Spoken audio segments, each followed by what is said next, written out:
So now back to the BRICS. They Yeah. replicated the World Bank. They replicated the IMF. Now they're coming out with a new currency, BRICS currency. Now here's where it gets really interesting. And I tell people, I said, if you want to understand this, it took me a long time to figure this out. I mean, I was just like slaving over it. But I said, if you want to understand this, you have to stop thinking like an American. You have to start thinking like a Russian. In this video, Jim Rickards delves deep into the fascinating world of the gold market and the emergence of the BRICS currency. Discover the ingenious strategy behind the BRICS currency, anchored not to the dollar, but to the weight of gold itself. Rickards explains how this move cleverly leverages the existing dollar-gold market, while betting on the long-term decline of the dollar against gold. Get ready to uncover the insights that are reshaping the global economic landscape. This is the kind of thing that pretty much only Russia could come up with.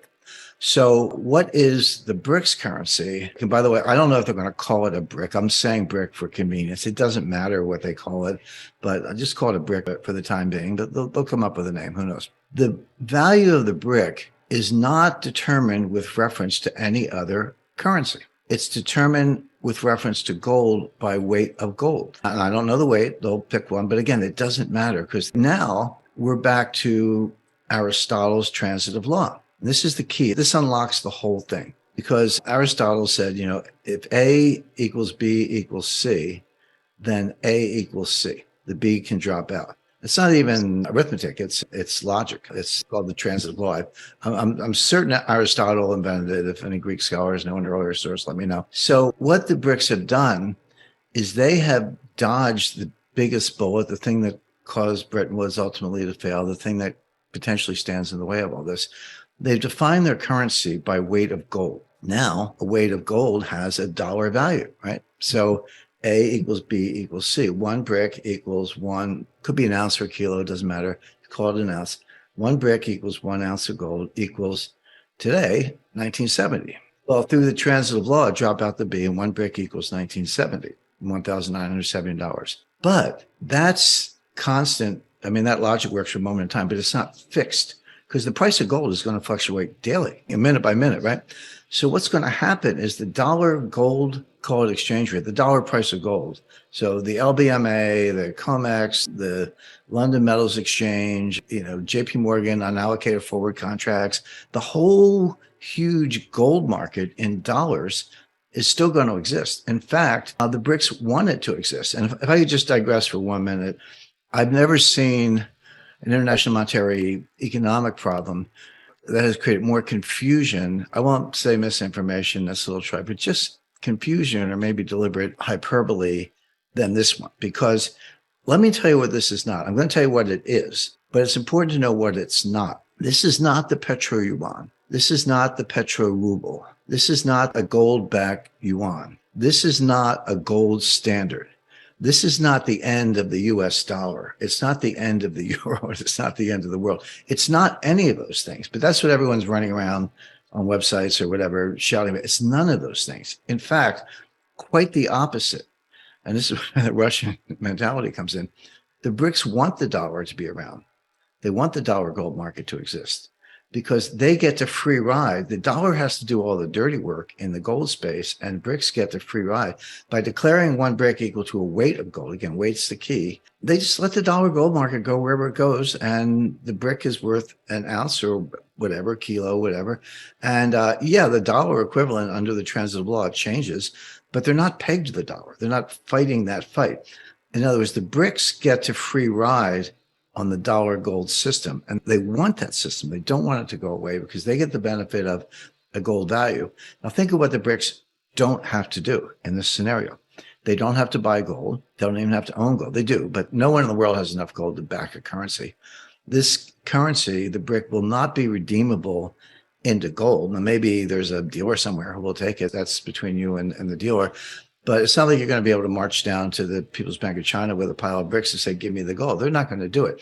So it's not redeemable. They're not going to make a market. They're not going to maintain a value because they don't have to, because it's by weight. They just get to sit back and piggyback on the dollar gold system and let the dollar do all the dirty work. with one twist. And here's the Russian contribution. So you don't have to close your capital account. You can close it, open it, whatever. You don't have to buy gold. You don't have to make a market. You don't even need that much gold. You just say, this is the ultimate fiat currency. The word fiat in Latin means I say so. Well, they say so, and there it is. Basically, this is a bet. This is a bet that the dollar is going to collapse against gold over time. Over time. I think that's a very good bet. This is not a 3-month forecast. I'm not saying gold's going to go up or down the next week. Who knows? But over time, now we're into what? Debt to GDP ratios, annual deficits, dare I say, modern monetary theory. I mean, all these ideas are ruining the dollar, and everyone can see it, but not yet. And so if you want to launch this new currency and you say, hey, long term, the dollar is going to collapse in terms of gold, I'll hook my horse to this wagon called gold by weight, and I'll just reap the benefits. And I don't have to do a thing. And so that you're defining it by weight. So the dollar gold market goes where it goes, but you don't really have to worry about it because you're anchored to weight. But here's the twist. And this is how it's going to play out. Now you're the United States. So you're like, looks like I've been painted into a corner. What can I do? Well, one of the things you could do, I've told the Treasury this for years, they don't listen. I mean, they invite me in, but they don't listen. One of the things you could do is buy gold. But what happens when the United States buys gold? The dollar price of gold goes up, and the brick gets stronger, and the dollar gets weaker. Checkmate. In other words, the U.S. is now in a box where you can't even get out of it by buying gold, because you're going to weaken your own currency relative to gold in the process, and the BRICS are just going to sit there and not lift a finger. So it's genius. I got to credit the Russians. I'm not saying the Chinese couldn't think of something like this, but this has got Russia's fingerprints all over it. Okay, people have been talking about this for 20 years. You know, the Great Reset, the end of the dollar, or the collapse of the dollar, gold to the moon, et cetera. And it's never played out. And the reason, or some of the ones, which is the dollar has these huge embedded advantages in the form of its reserve currency status, not because everyone loves the dollar or they even love the United States, but because we have the only bond market big enough to absorb global savings. The U.S. Treasury market is huge. It is liquid, but it's got a whole infrastructure. Primary dealers that bid at auction, when issue trading, settlement, clearance, futures hedging, options hedging, depository trust corporation, settlement, on and on and on. It's got this huge infrastructure of laws, rules, and regulations that they've been building for a long time. I would say 37 years since Alexander Hamilton. But above all, it has the rule of law that people just trust it. Don't have to like the dollar, don't have to like the United States, but you trust the market. The U.S., in response to the war in Ukraine, broke the trust. They froze the U.S. Treasury assets of the Central Bank of Russia. Unprecedented. And I'm a sanctions expert. I work for the intelligence community. It was part of what I did was, look at sanctions and CFIUS and a lot else. And as far as I'm concerned, and I know that our BRICS friends agree, that's a default. Maybe S&P would call it a selective default, but Russia made the money. They bought the treasuries. They're entitled to principal and interest. And we're saying, no, you can't have the principal and interest. We're not paying you. Well, that's a default. I don't care how Janet Yellen wants to dress it up. And it was a shock. But worse than that, everyone else in the world was watching. Saudi Arabia, India, Brazil, Malaysia, and they're saying, and Turkey and others, and they're saying to themselves, what if the United States doesn't like what I did? What if they don't like my policy? Are they going to freeze my treasuries?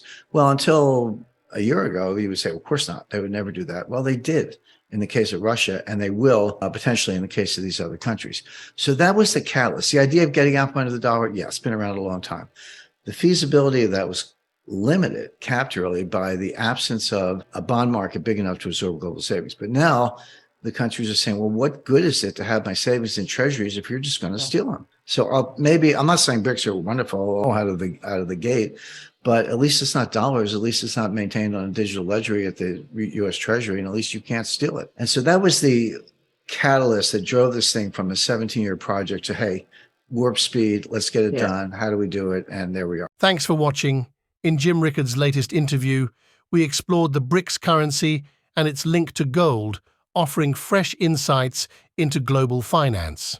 Stay informed and curious as we navigate these changing times.